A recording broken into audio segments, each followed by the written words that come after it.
Okay. I don't know how this looks. I'm trying some new stuff on the lighting. Lighting's really hard to get going.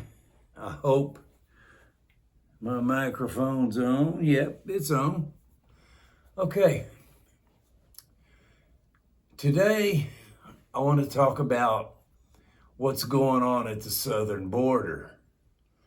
This is a travesty. This is the worst thing I've ever seen. It's like a third world country. They're building homes out of sticks, out of anything they can find. They're saying 13,000. I think there's more like 20,000, maybe 30 people down there.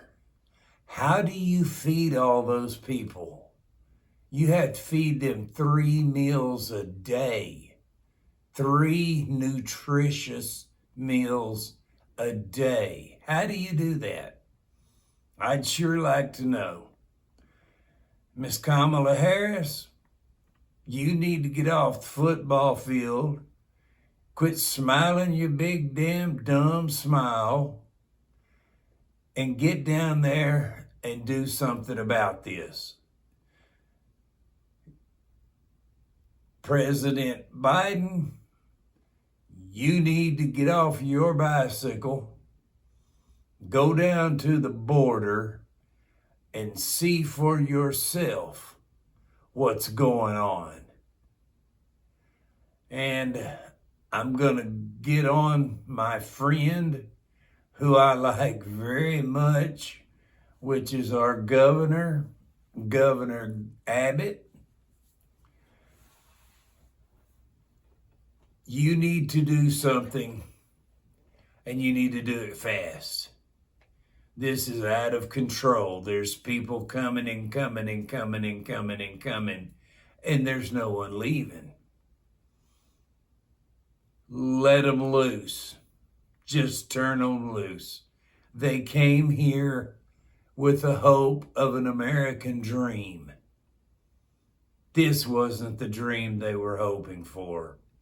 I think they were hoping to find a job, maybe to find a home, maybe to have electricity, maybe to have running water, a stove, a sink, a toilet, all the things that you enjoy, just like Nancy Pelosi's $20,000 freezer. Now, these people aren't going to be able to afford that. You say, well, what do? We just open the gates and let them take off walking?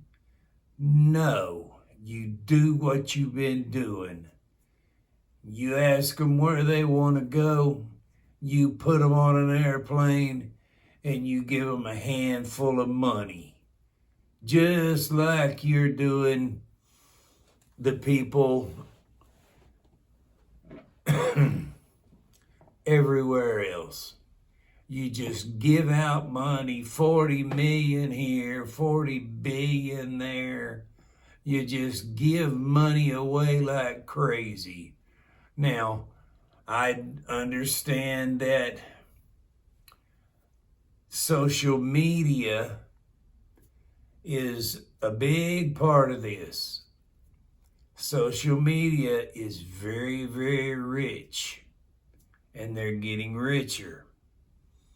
They can do something about this. They have the power. They have all of the power. Nancy Pelosi, don't know what she's thinking. I don't even think she thinks. I think her whole life is, I'm going to die someday, and when I do, they're going to put on my headstone the craziest woman in the world, because that's what you are. You need to be voted out. Chuck Schumer needs to be voted out, and most of the Democrats need to be voted out, and about 75% of Republicans who just don't seem to care. They just sit on their hands and, well, we're not going to let that happen, but it happens. It always happens. We're out here, people trying to make a living. I don't know too many people that make $400,000 a year.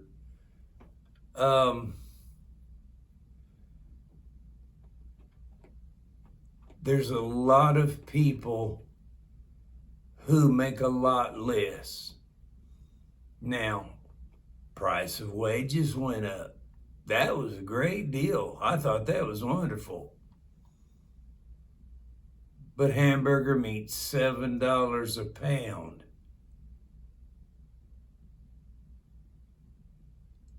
A steak is $25. Vegetables are just, you can't afford them if you can get them. We need to do something. The American people need to stand up and do something.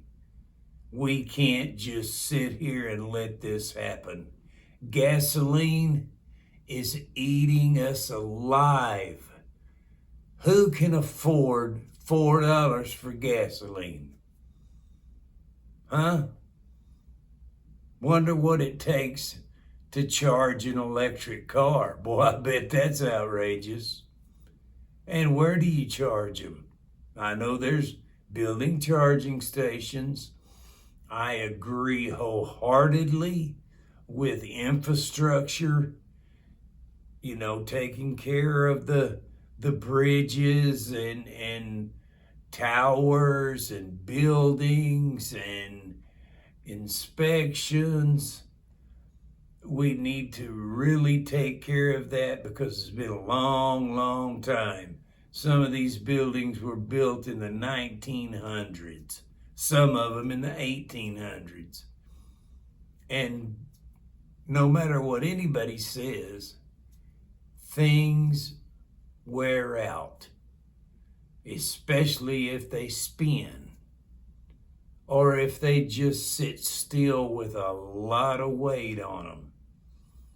One little flaw in it, just like Florida, they had a small flaw in the building and it collapsed.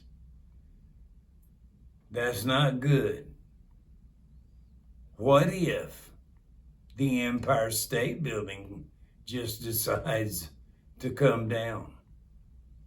Just without any terrorist act, nothing. It just can't hold the weight any longer.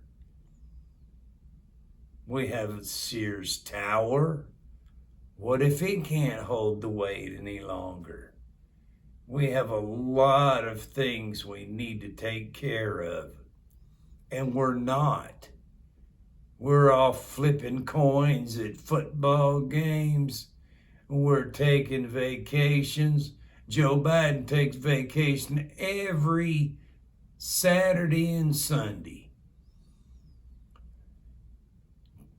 I don't know what people think about jobs and families and stuff like that. But when you reach the level that you're at, Mr. Biden, you are nothing but work. That's all. That's all you should be concerned about is work and nothing else. Forget Donald Trump. You say you can straighten out everything he messed up. Straighten it out, because so far it's just getting outrageous, and people are having a lot of trouble just feeding their families. We have to buy school supplies, clothes, and it's people on disability don't make that much money. And if you think that someone making $800 a month can save $2 or $3 a month, you're wrong. They're struggling to get through the 15th of the month. So please take into consideration what I'm saying. I'm trying to be very nice here, and I'm, don't want to upset anybody, but I don't know. I don't know what to do. All I can say is, America, stand up and fend for yourself, because that's the only way we're going to get through these next 3 years. That and emptying out that White House. Get them all out. Everybody. Wipe them all out. Vote somebody new in. I don't care if you vote in serial killers. Get these people out. They're dangerous. Very, very dangerous. And with that, I'm not even going to give a commercial today, because no one can afford a Dr. Pepper. They're $10 a case. $10 a case. When I got married in 1978, you could get a case of Dr. Peppers for $4. And that was outrageous. So think about what's going on. Everybody. I mean, we all have to get together. That's what the Constitution is all about. So I bid you all adieu, and I hope that people see this message and take into consideration that there are a very lot of people at our southern borders that are living like they're in third world countries. And that's that.